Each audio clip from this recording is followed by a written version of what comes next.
I am literally the idiot from the street. If my message resonates with anybody at all, and the reason why I do a lot of these podcasts and get my name out there and the brand, if you will, is because I want people to know what's possible. I want them to know that you can be an idiot from the streets and you can make things happen. Some people are victims. They're just born into that victimology. One of the hardest things to do is to escape what I call institutional generational poverty. That's where I come from.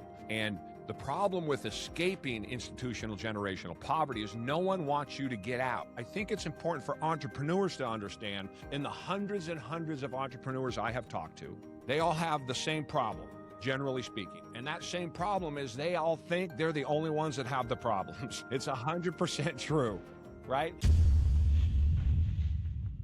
Welcome back to another episode of the Everyday Leader Podcast. Today, Tate and I are interviewing Jerry Brazie. Man, Jerry's got an amazing story from rags to riches, growing up in violence and chaos and around drugs, to building companies doing millions of dollars in revenue, now leading groups of business owners that are scaling and building multi-million-dollar businesses. Jerry teaches us a lot today about being responsible, being 100% responsible for everything for in your life, and recognizing that you are the problem. And as we've talked about on this podcast before, what's great about being the problem is you're also the solution. We're excited to bring Jerry to you. He's got an amazing group called the Kronos Group and a school community, and we think you're going to get a lot of nuggets out of this episode. This is one you're going to want to listen to multiple times. Welcome to the Everyday Leader Podcast. Leadership is a choice. Join me, Matt, and my co-hosts Drew and Tate each episode as we break down how to lead powerfully in your family, team, and organization.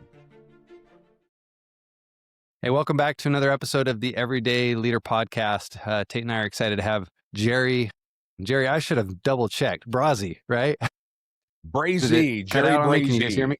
Brazie. All right. There you go. Jerry Brazie. I'm sorry, Jerry, but and thank you. Jerry runs a group called the Kronos Group, and it's for entrepreneurs that are making millions, looking to grow bigger in their business. And he's got an amazing experience, amazing stories. We're excited to bring him on today and talk about just what he's learned about leadership for his own life and working with other business owners, and excited for what he's going to unpack for us today. So Jerry, thank you for your time and being willing to come talk with Tate and I today. Absolutely. Love to be here, guys, and I appreciate you having me on, giving me the opportunity. Yeah, thank you. Well, Jerry, before we kind of jump into your story, we always love to start with a question we ask all of our guests, and that is, how would you define leadership? What does leadership mean to you? I think that when I was a kid, I come from a very rough background. And one of the pieces of advice that has stuck with me my whole life is my mother told me when I was about 14 years old that I am the rock that everybody crashes against. And I didn't know what that meant when I was young, but as I got older, and I have 8 brothers and sisters, and I'm number 7. So she had been through a bunch of kids by the time she got to me, and maybe she saw something a little bit different than me. But if I was to describe being a leader, being a manager, is that you're kind of that rock that everybody crashes against. You don't have the same rules that or you don't get to live by the same rules that everybody else does. You don't get to commiserate, right? You don't get to whine and cry. You have to be the one that people come to, and then you have to be able to give them the answers that they want. Also, while you're doing that, I always like to say that a good manager, a good leader gets people to do for them what they want them to do, but let them think it's their idea. So you take the ego out of it, right? You got to have a big enough ego to not need to get all of the adulation and get all of the worship and get all of the look what I did. That was my idea. You got to be able to give that stuff up. As long as there are results coming, you're making everybody else around you feel better. So I think in those two contexts, lifting other people up, but also when the complaining and the whining and the emotion and all that stuff starts, you got to be that rock that everybody crashes against. Yeah, I love that. Being that rock. I love that idea of like a good leader helps people make it their idea. That's right. That's right. Let them think it's their idea. As long as they're doing what you want them to do, that's the magic. Right. Well, Jerry, tell us a little bit about your story. I know you kind of have like a rags to riches story, grew up in poverty. I believe you dropped out of high school, started your own business, became a millionaire in your 30s. Like, tell us, how does someone do that? How does that happen? Like what? I am literally the idiot from the street. And if my message resonates with anybody at all, and the reason why I do a lot of these podcast and get my name out there and the brand, if you will, is because I want people to know what's possible. I want them to know that you can be an idiot from the streets and you can make things happen. I was born, like I said, into abject poverty. I'm child number 7. My mother had 6 kids when she was 23 years old. She came home from the hospital with her 6th child that she took the bus to have, and at home she had 5 other children. So we're talking 5, 4, 3, 2, 1, 0, 6 children. My dad was gone weeks at a time. My mother, again, just absolutely, this is the 1960s, no money. She likes to say that she had a washing machine, but no dryer, no dishwasher, all cloth diapers. I mean, literally check to check. And then 7 years later, I was born, and they didn't want me to be an only child, so I have a little brother and a little sister. So Lord of the Flies describes my childhood. A lot of violence. I was stealing food as a kid to eat, me and my 22-month younger brother. And that's what we grew up in. When I was 13 years old, my next oldest sister, who was like my mother, because she was the next one above me, always responsible for me, died on her first birthday. 6 months later, I went blind in one eye, caught a virus. It tried to eat my left eye, and we were able to put a stop to that. So my childhood was a bunch of violence and a bunch of bad luck and a bunch of things that happened to me. But I always say about that childhood that I am who I am in spite of where I come from, and also because of where I come from. Those two things together. So I'm not a victim. I have agency for myself. And I realized that very early on, that if I was going to be different than everybody else, then I couldn't make any mistake, or I couldn't make any excuses. And so I was able to avoid that. I dropped out of high school at 15 years old. I was living with hookers and heroin addicts in a $25 a week flop house at 17 years old. I got my first job as an 11-year-old, a legit job. I paid taxes in 1980 as an 11-year-old, and I've never not paid taxes since. I've never not had a job since. And for me, work and food went together, right? I learned that at a very early age, at 11 years old, that if I worked, at the end of the day, I could pick whatever I wanted off of a menu. I'd never eaten in a restaurant before. And so being able to pick that club sandwich, 11 years old, I remember exactly what it was. Y'all know the picture of the club sandwich, right? You go into an IHOP and it's this giant plate of sand. They cut it in 4s and then they put all the fries on top of it. And I was like, man, give me that. Plus, I didn't have 6 older brothers and sisters to steal my food from me. So, I'd go in a corner and just kind of cover it up and eat. And that was my first meal. And so I'd have worked all day, and they gave me a check. I made $2.35 an hour. The take home on that was about $17.35. I went down around the corner to the local Century Market. I had no idea what to do with a check. I didn't know how any of these things worked. And they cashed it for me, and I got it all in ones,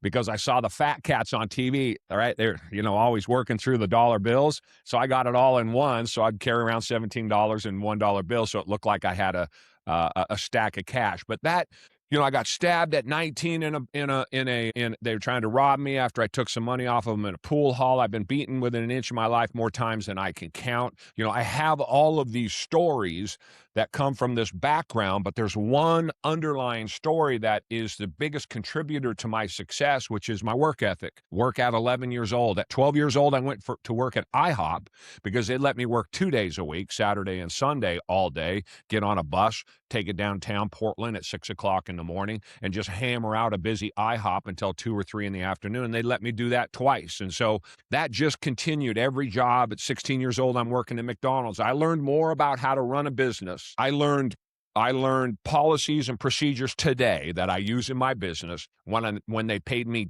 $2.45 to work at McDonald's when I was 16 years old. And so I did that job. And so everything took me to a new job and a new job. Finally, at 28, I was approached to start a business. I took the people up on it. That business failed in the first year. I did what I said I was going to do. We did $4 million that first year. They didn't have the money they said they did. A little thing called cash flow got in the way. I didn't know anything about cash flow. I didn't know what that was. I learned that the hard way. Came in on my anniversary of came in 1 year later on the anniversary and fired me 17 days later. I essentially picked that company back up at 29 years old, and we did $4 million that first year, and then $8 million, and then $12 million, and then $14 million. And by the time I was 35 or years old, give or take, we were doing $20-25 million a year in revenue.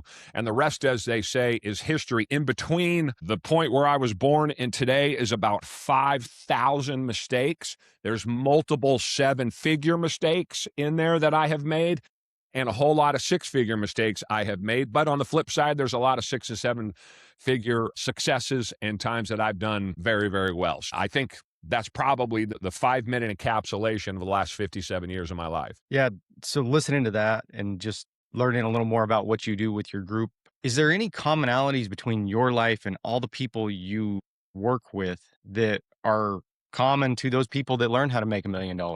Those high earners. What makes them unique? Work ethic. I think it always comes down to work. There's this big misnomer, particularly in social media today. Social media has ruined, I think, what it is to even be an entrepreneur or success. Because, the guy with I always say, sees a Lamborghini, takes a picture and says, look at me, I work 4 hours a day, buy my program so you can learn how to do this also, or 4 hours a week. That world just doesn't exist. Is there a world where some unicorn, I think I'll just add to that before I make my unicorn comment. I think that also what happens in the Bay Area with businesses, Uber and Amazon, all these different businesses, that's just not reflective of the 30 odd million solopreneurs and entrepreneurs that have employees. That's not the life anybody leads. You're not doing $1 million and hundreds of millions of dollars funding rounds in Series A and B and C and D and all of these things that the media really pushes is not that,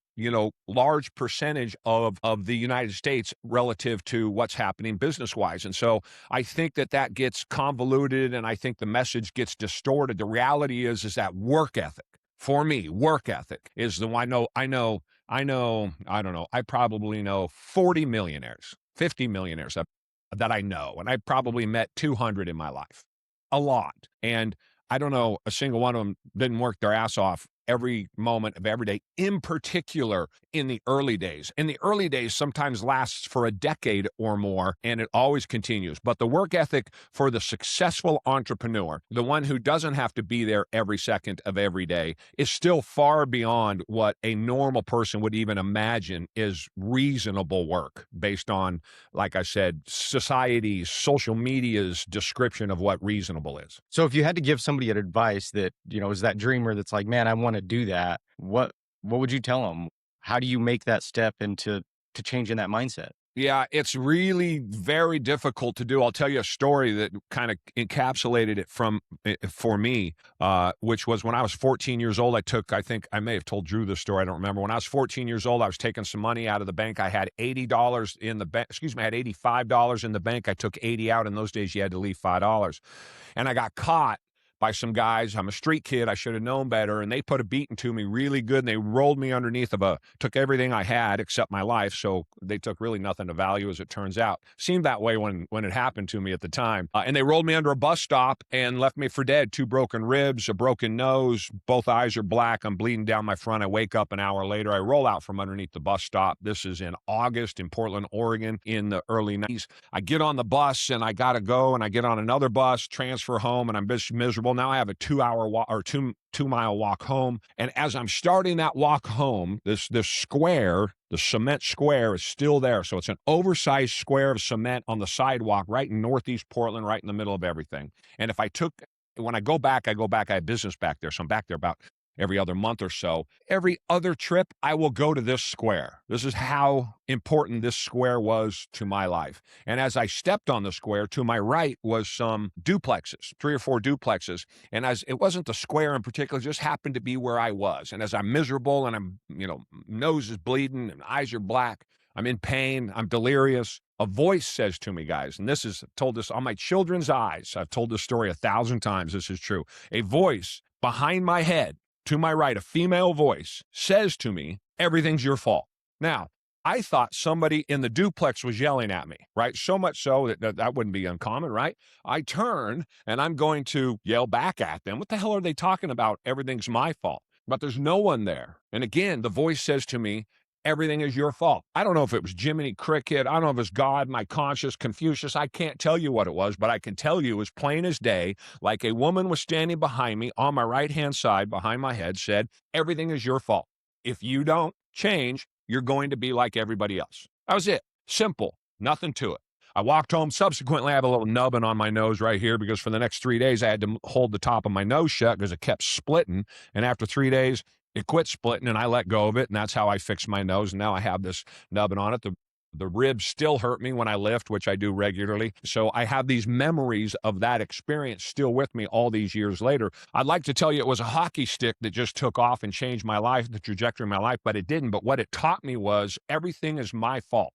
Everything is my responsibility. And in the environment that I grew up in, and this is the answer to your question, Tate, is the first thing to learn is that everything is your fault. If you want to be an entrepreneur, you want to learn to take on all responsibility. So I had somebody make a mistake that cost me $100,000. I've had multiple accounting people over the last 25 years and almost $500 million in revenue that have been able to steal money from me, as an example. And in every case, if they stole money, I'm going to do all the things that I'm responsible to do. They're going to call the cops or whatever it is. They're going to get fired. If they made a mistake, I'm going to take care of that and training and all that. But always from the perspective that what did I do that allowed that to happen? What did I do that gave them the opportunity then to get into my system? And one woman changed gas spreadsheets. I owned a bunch of gas stations.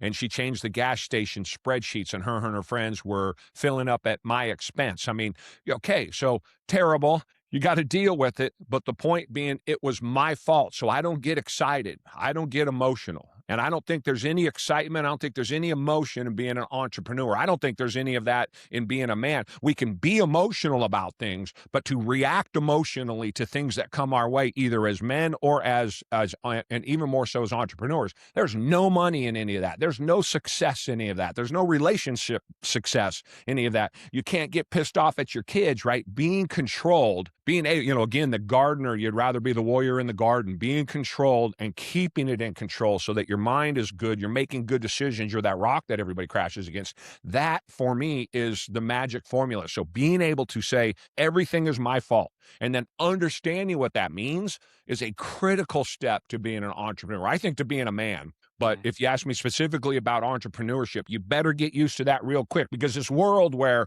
they build motorcycles or they run restaurants and people are throwing things at each other and the camera follows them and, the boss is screaming and yelling. How many of us have ever even worked in a world like that? I've never had a boss like that. If a boss like that did that to me, I'd knock him out, right? Nobody work under that. So this reality that, again, is portrayed to us by media and social media, that these emotional outbursts and just being this wreck is the way that business works, and that's your idea of being passionate about your business, it's just a fallacy. There's no money in that. So I would say long-winded answer to your question is, for me, it's everything is your fault and taking responsibility for it. Yeah. Oh, man, I Jerry. love that. One more thing kind of on that is just finished up coaching a little league team this year. And in little league, you get to experience all types of emotions and personalities and everything else. And, kind of fall in line, because I believe 100% what you're saying is, like, you have to take ownership. You got to take the responsibility. But I've witnessed so many people in my life handle what they do after that very differently. There's hey, I want to grow, improve. How can I do better as I take responsibility? And then there's the poor me, I'm not good enough, I can't do this. Just thinking through that, especially I work with kids a lot and I really enjoy it. And it's how do you encourage the right response after that to take the ownership and grow from it? Some people, Tate, will never get it. Some people are victims. They're just born into that victimology. One of the hardest things to do is to escape what I call institutional generational poverty. That's where I come from. And the problem with escaping institutional generational poverty is no one wants you to get out. Now, they don't know that they don't. I won't say that. I won't say that they're doing it on purpose. There's a lot who do, but the majority of them don't even realize that this is what they're doing, that they subconsciously are doing everything they can to subvert your success. Because if what I preach and the way that I approach the world in that context is successful, then, and you get out doing it as somebody that lives in the same streets and went through the same issues and had the same problems as they do, then you're stealing their identity. You're taking from them who they are by saying that this excuse that you have, if not for, imagine all of the things I would have done. I've heard that my whole life growing up, white trash in the hood, the way that I grew up, right? If it wasn't for my crappy teachers, or my dad's a heroin addict, or my mother's an alcoholic, or I didn't have any family, or insert whatever victimology you want here that terribly happens to everybody, but that is a little something called life. People, it becomes their identity. It becomes who they are.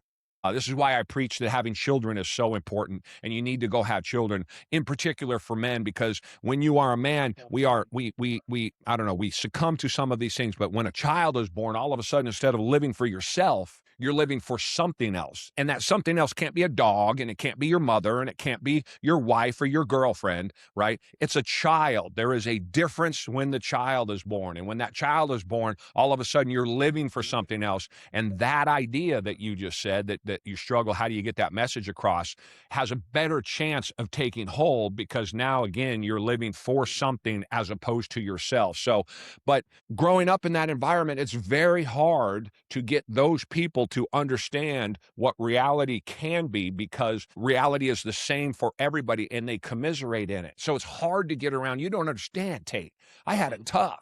Right? My dad went to prison. He was never around. My mom was this. The school was that. I never had any resources. Lucky Jerry's got all the fancy cars and all of the other stuff. He doesn't know what it's like, except the reality is very different. I'll put my terrible, violent background up against anybody's, right? And the reality is there's one, two, maybe things that really resonated, and that is everything is my fault and there is no emotion. And I'll tell you how deep the no emotion part is for me. I've had at 2 different times a human being under my boot. Okay, now there was a fight. I'm 19 years old in one case and 17, 18 years old in the other case.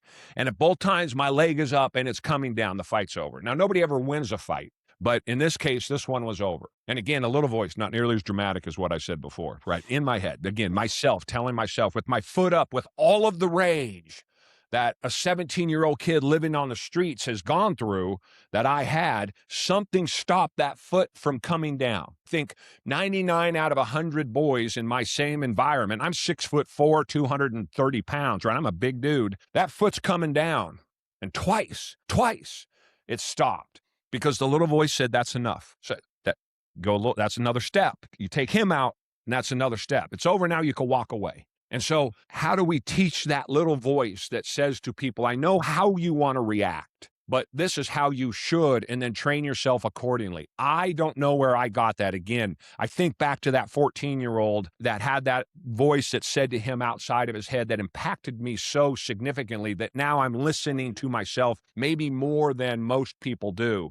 But I think inherently most men know what they're supposed to do. They just either don't want to do it, or they, to my point, their identity is so caught up in all of the victimology that they just can't get past it, no matter how hard you try. Jerry, you've dropped, oh man, like 30 different nuggets over the last 10 minutes. And so to our listener, go back and listen to this. Like, there are so many little pieces and we don't have time to unpack all of them today. I think the great thing about what you're talking about, Jerry, is if it's 100% your fault, like, you're also 100% the solution. Like, you have the power and the choice to, like, and you're talking about that over and over again too. It's like, you've got a choice at the end of the day. You can experience and feel things, but you still have a choice how you react, how you respond.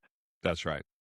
Well, when I say react, I often feel like happens out of emotion, but respond, or to be intentional about the choices you make and the way you handle things is so powerful. And, yeah, if you've been listening to this, man, go back and put this one on repeat and double speed if you need to listen to it multiple times today, because there's so many good things you just shared, Jerry. And one thing I love too about that idea about being 100% responsible, or recognizing it's completely your fault and you have a choice to take ownership and responsibility for that, is like, when you do that, you start to like take control of your life. Like, being 100% responsible also means you're 100% in control.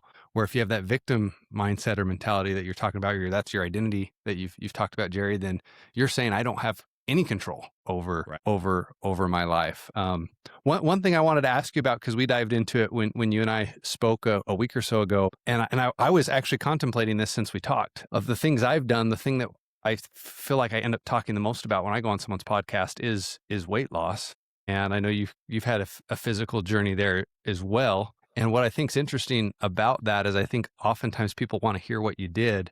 And as I was contemplating since you and I spoke last, I thought like I don't think sometimes people realize that a lot of times the weight loss or physical transformations people go through, maybe not everyone, but I can say this for me, and this was my experience, was the result of internal like transformation. Like the external happened because of changes that happened internally. Like, and I went through times in my life where it's like I did really good for a while and I yo-yoed back and forth. Mhm. And until I made some real change on me, like that changed my health permanently. And that can apply to multiple areas of my life. Yeah. So would you just talk, Jerry, about like your journey and like what are the times you've had to make changes or where you've taken that 100% responsibility and realized, hey, this is me and I've got to fix it? Yeah, I will. I'll just go back real quick to something that you said right before, and that is agency. And we've forgotten that we have agency as human beings, as Americans, as men. We've forgotten that we have agency, and we have given over our agency to those around us that are going to tell us what to do. And so, as you were saying that right before, and I'll get to your question, I just want to, that's a big deal when a man loses agency and he has turned over his power to somebody else. Consciously and mostly subconsciously, it just wears on you. And then if one thing is out of balance like that, so many other things are out of balance. So you become more emotional, more reactive, right? You're not open to taking advice from the outside. You become more closed down. You stop listening. And I think that's all because you turn that agency over to somebody else's. I mean, again, the things that I talk about are that's the opposite of, I think, what masculinity is and what being a man is to turn agency over to somebody else. To react emotionally is a very feminine trait. It's fine. Women are fantastic. I've been married almost 30, but that's not the trait for men. But men are being told, right, that we have to have these feminine characteristics, and then it works against us, and then it just begins to balloon in all of the wrong ways, I should say. So agency, I'm not sure if you used the word, but that's how I interpreted your comment there before, Drew, is very important. Why would we want to turn over our agency to someone else? Why would we want to give the way that we run our lives, the way that we think, the way that we act, the way that we react? Why do we want to give that to somebody else? We need to take that for ourselves and understand that we are humans and we are independent. And too many men turn that over to their wives, to their moms, to popular culture, to television, to books, to, like I said, this kind of feminized approach that the world seems to have today, that men are lost and can't figure themselves out. It's because you're trying to live through somebody else's life, through somebody else's world. We need to live in our own world. I think the world would be a better place if men had more agency. Okay, I'll get off my soapbox about that. Can I touch on that real quick? And Sure, just yeah, the way absolutely. I kind of summarize that in my mind is, there's obviously events in our lives that we don't have complete control of. You get in a car accident, like things happen. With that though, I've come to the realization that, whether it's a career or family dynamics or everything else, where we are at any in particular point in time is a culmination of our decisions along the way. And we had a choice umpteen thousand times along the way to make the decision we made or a different decision. And so back to your point of agency, we as individuals have that ability to make those decisions. It is up to us. Nobody is making us even go to work every day. We can choose not to. We can choose to go look for a different job. We can choose who our partner is. We can choose who we talk to, who we don't talk to. Like we have umpteen thousand choices outside of what we think we're supposed to do or what we've been taught along the way. And so I encourage everybody, like Jerry's saying, take that agency, take control of your life. You get those decisions. You get to make those choices every day. Agreed. And then to dovetail that into, Drew, your question is, like you, I had been healthy. I played basketball till I was 38 years old. Look, when I was 19 years old, I was on the second story in a forklift. I was inside of a dumpster strapped to a forklift on the second floor. We were doing some construction work. The strap breaks and the dumpster falls like this because I got on one side of it and I landed on the cement one story down, boom. And then the dumpster, of course, it's coming too. So down it comes and bam, it hits me right mid-belt, right on my belt. So I don't know if the fall onto the cement broke my back or the dumpster broke my back. One of the two broke my back. So I've had 17 procedures since then.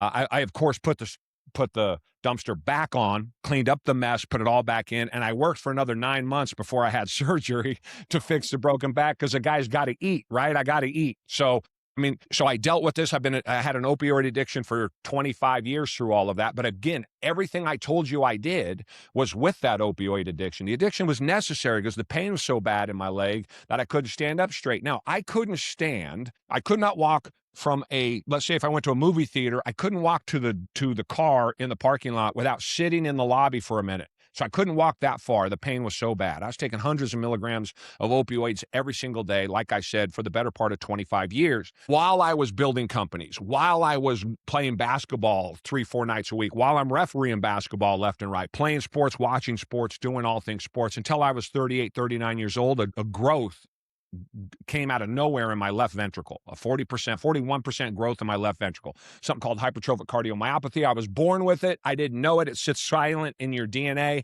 In my case, at 38 years old, it pops up and there it is. So now I have to deal with this, drugs that go with that, slow my heart rate down, all these different things. So I'm battling all of these things, and then come into my late 40s, all of a sudden I put weight on. I find myself at 51 years old, November 21st of 21. I'm in Williamson County Hospital right here, just south of Nashville, Tennessee. I'm down 3.8 pints of the 10 pints of blood that I have in my body. I just flown across the country. I was white as can be. The doctor says to me, I've never seen somebody walk in under their own power, down almost 4 pints of blood. 17 minutes later, I was admitted, 3 days in the hospital for transfusions. Later, I was 310 pounds, laying in that hospital, staring at the ceiling, telling myself, after all the things I have done, I have kids that haven't had children yet. I had no grandparents. I had no aunts or uncles. I didn't have any of those things as a child. I raised all 3 of my kids. They speak Chinese fluently. I sent them to Chinese immersion school from 3 years old to 5th grade, and then they went to Catholic school, and then they went to Christian school. So they had a well-rounded education, so far beyond anything I could possibly imagine. I'm laying in that hospital bed 5 miles from my house right now, looking at the ceiling, dying, 100 mini heart attacks every day. They're trying to figure out how to get it under control. Since 2017, I had been hospitalized 70 times. I've been cardioverted, clear, boom, because I have AFib 24 times, twice in one night, twice, trying to get my heart under control. I mean, I was dying on the way out, and I looked at the ceiling and I said, guys, it ain't happening. I didn't climb off of the streets. I didn't crawl out of the streets. I didn't pull a 10-inch screwdriver out of my back as 2 dudes who had tried to mug me laying in a bathtub in a crappy little apartment when I was 19 years old, to only then go through all of these things, raise my kids, married for all these years, have this wonderful life that is unimaginable, only to let myself kill myself and not make it out. So in that bed, November 21st of 21, I said, nope, it's over. January 1st of 22, I started a carnivore diet. I ate 1,850 calories a day. I gave up all opioids. I was the sickest human being you saw for about 40 days. At the end of 40 days, I started to feel better. On the 8th day, I wrote I kept a little journal. On the 8th day, I said, I can't do it. That was what the journal said. So January 9th, this was the 8th day, January 9th, I stand up out of my chair and I got to go eat something, right? I got to go eat some garbage. I got to make myself feel better. I got to kind of feed my soul. That's what food meant to me. And I stood up and I realized that I couldn't see my feet. And I thought, wait, my gut is so big that I can't see my feet. How am I hungry? And it dawned on me, maybe I've been told this before, to your point, maybe Tate, I'd been told this before, I just wasn't listening, that my brain, it wasn't my body that was hungry, it's my brain that's hungry. My brain wanted this food. My brain wanted me to eat that crappy, quick energy so it can continue to store fat so that it can continue to kill me. And right then I was like, okay, I got it. I'm fighting the same sort of war that I had fought before, the one in my brain. And so from that point forward, I lost 100 pounds in 8.5 months. I started walking on day 2, so January 2nd. It took me 24 minutes to go a quarter mile. I had to sit down 3 times just on the grass. I just sat down on the grass because I couldn't walk that far. No opioids, no anything. I've since done, in that year, I did 2 half marathons. I hate running. I hate every part about jogging, but it's hard and it had to be done. So I did 2 half marathons. I've now done 6 of them. I did the first day, January 2nd, I'm at the gym. I go to do a push-up and I go down and I can't get up. And when I say I can't get up, I don't mean I can't do a push-up. I mean, not only can I not do one push-up, I couldn't get up. right? So luckily I was next to a chair and I'm rolling over like a whale and I'm using the chair and, standing myself up because I got a gut out to here. I got a bad heart. I'm 310 pounds. I'm sick as a dog because I'm coming off of this 25-year opioid addiction and I cut all sugar and all carbs on the same day. And I was a mess, but I never forgot that. So in May, I did 10,000 push-ups. I set my alarm every 30 minutes. Every 30 minutes, I'd crank out 20 push-ups.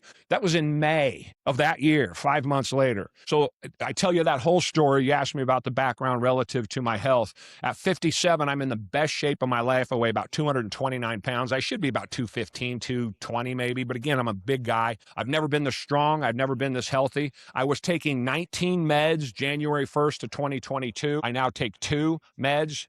One is a blood thinner, doesn't really even count. And then one for my heart. That's it. I was taking 19. And I still continue to eat a 95% carnivore diet. I have 6 ounces of strawberries and 2 bananas during the day.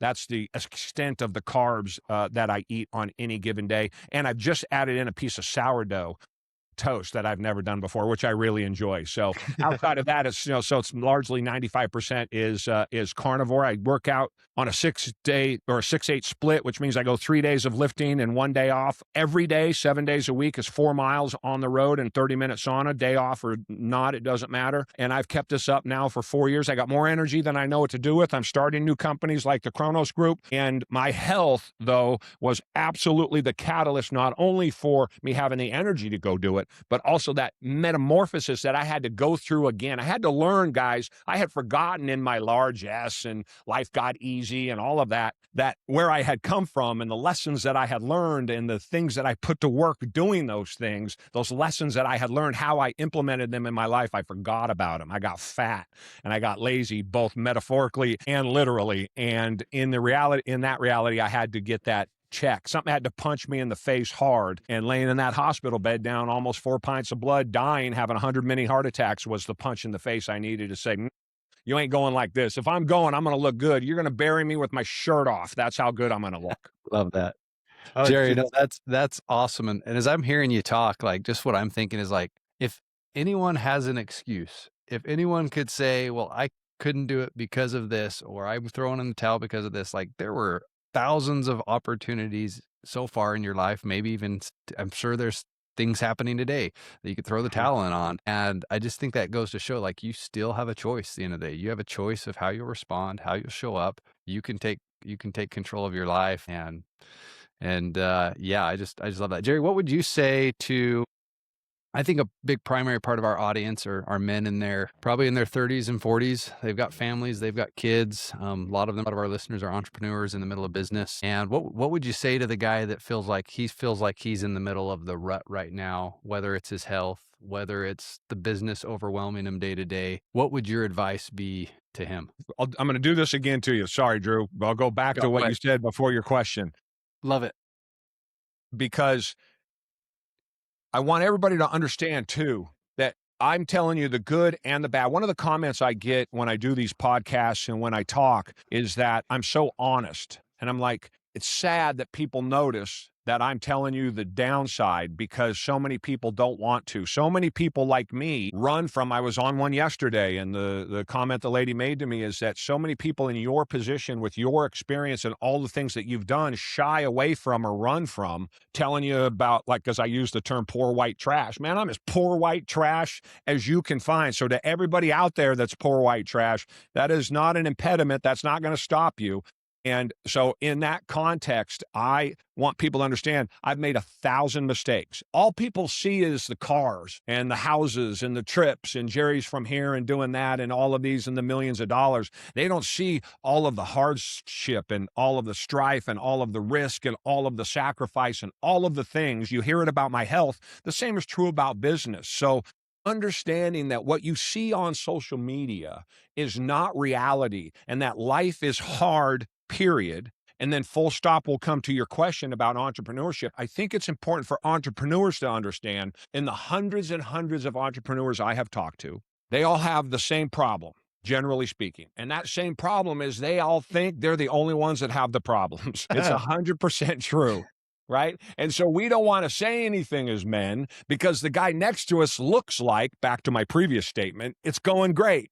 And the guy to the left of me, he's got the brand new car and the hot wife and things, his kids seem to have it all together and it's going great. Little does he know that that dude's in the basement every night trying to figure out how he's going to make payroll, right? Now, I can say that because that was me. I mean, there was a Friday night, this has been years and years ago, I had a $200,000 payroll due on Monday and I had no money in the bank. Right now, from the outs, who you going to talk to? Who are you going to tell that to? Who do I have to share that with that A is going to have an answer for me, B is going to understand it all what I'm talking about relative to the pressure that comes from that. And so as an entrepreneur, you have no one to talk to and you think that you are all by yourself. This is going to be a bit of a shameless plug, but I'm going to do it anyway. This is exactly why I started the Kronos Group. The Kronos Group is for 7-figure entrepreneurs, anybody doing $1 million or more, and you come in and it gets together one time a month for five or 6 hours. There's no more than 10 guys, and everybody gets a half an hour to go around and talk about their business, their life, their issues, their kids, whatever it is that's important for you, that's impacting your life. To your question specifically, Drew, the things that are weighing you down, you come in with a group of other men who, and this is the important part, have been through it. Maybe not all of them, but collectively, you're bringing together the wisdom of the crowds. And then I chairman the group, right? So after that, during the month, you get 1 hour with me, one-on-one, and we talk about whatever it is that you want to talk about. Why is this so important? When I was 30 years old, a guy approached me. He was a retired CEO, Fortune 500 CEO, and he started what was known as a mastermind group in those days, kind of more to what I've started to hear now, a peer-to-peer group. And he came in and I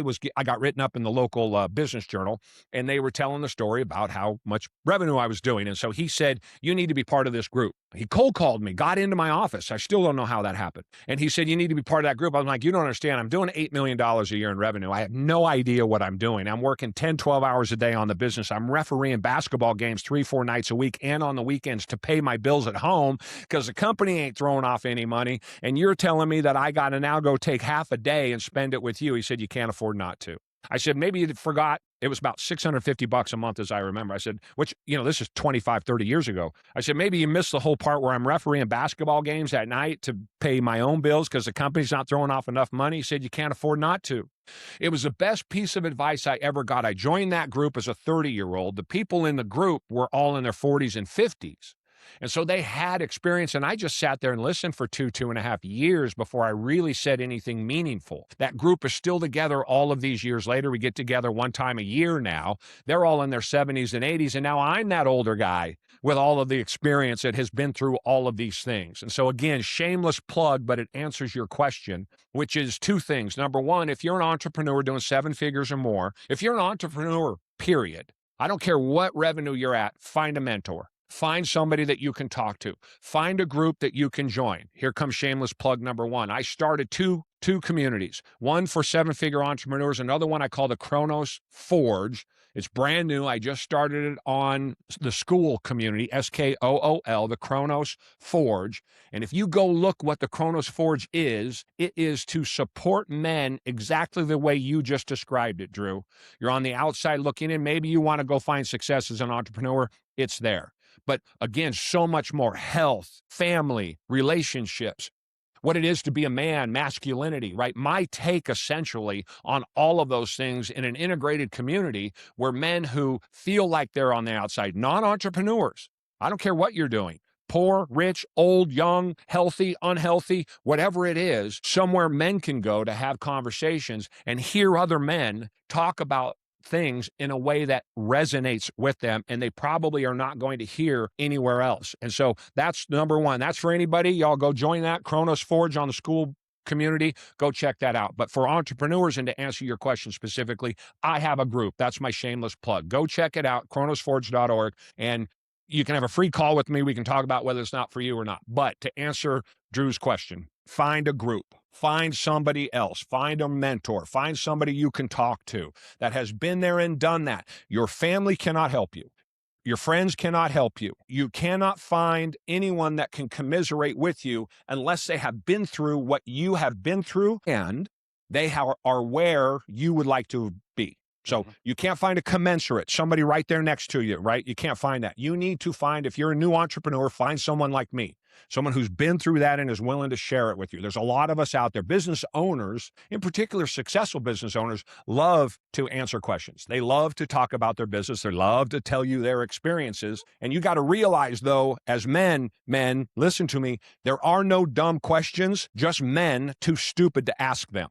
That's the reality. So you got to be able to ask the dumbest questions. I was in a thing a couple of days ago at a dinner, and this guy was explaining this to me, and I didn't understand what he was telling me. And I made a joke at the table. I'm like, man, I need a paper and a crayon. And they thought that was the funniest thing. I was like, I'm literally not understanding what it is that you're telling us.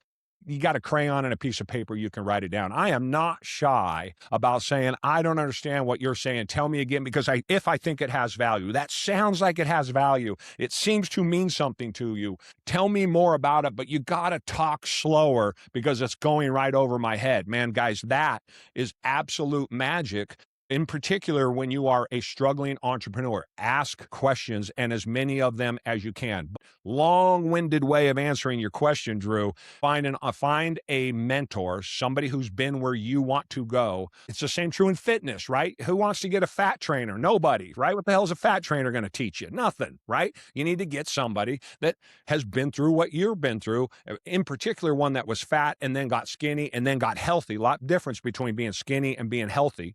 And that's the one that you want to listen to because you know they got real world experience. So I think the same is true across the board. And if you're not an entrepreneur, there's lots of groups for men out there, just like the school community I put together. Go check that out. Just to kind of reinforce something you pointed out in that, because I think there's a ton of entrepreneurs or aspiring entrepreneurs that struggle with it, is that you can't expect your family or friends to understand something they've never done. That's right. I mean, just plain and simple. That's right. And Or so, your wife. yeah, no, Or your wife. 100%. No, Right. no, they don't know. And quite frankly, guys, when it comes to the wife, my job is to take care of everything that happens outside of there and to deal with all of that stress, right? I never brought any of that home. Never. Nor would I ever. And I never took it out on her.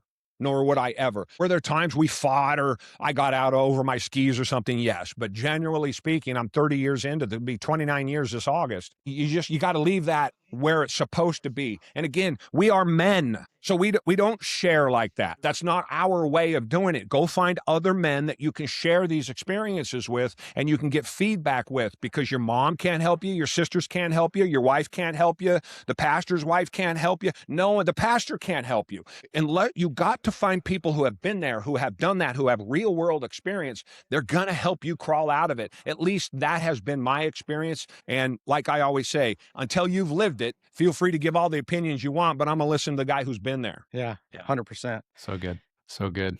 Well, Jerry, thanks. Go ahead, Tate. No, I was just going to say thank you. And one of our favorite questions as we get closer to the end of this is, how does Jerry want to be remembered? I think survivor is probably a good one, but all I care about, like I said, had I done nothing but graduated my children from high school, I would be a success relative to where I came from.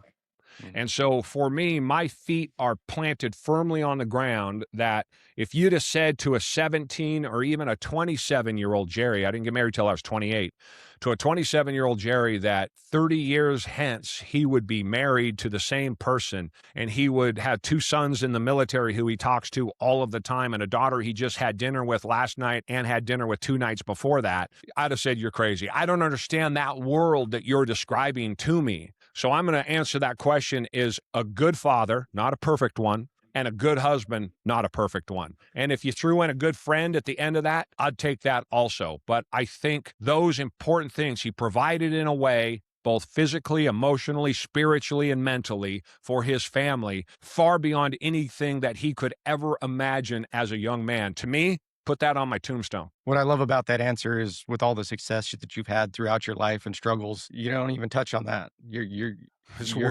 You're talking about the things, in my opinion, that are important. And I love that. Tate, I'm so jealous of you with your kids when you talked about going to baseball. Yeah.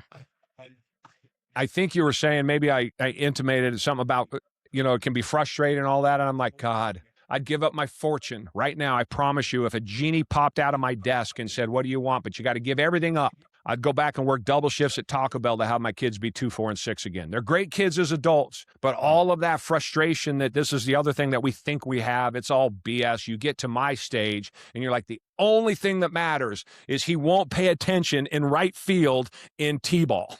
Yeah, no, we made it to the championship game last night and came up short, and which is always a bummer to get that far and come short. But I find myself thinking as I'm leaving last night that, man, I was sad because it was such a fun group of boys, and that was the last game we get to play with them. But also hoping that I left them with the right messages and the right lessons and left a positive impact. And that's all I can hope for. My son is 6'5", left-handed, lanky as can be. And when he was 12 years old, 2 coaches got in a fight on the pitching mound, a fist fight on the pitching mound, and he never played baseball again because they came out and went to battle. 2 grown men went out and battled on the pitching mound.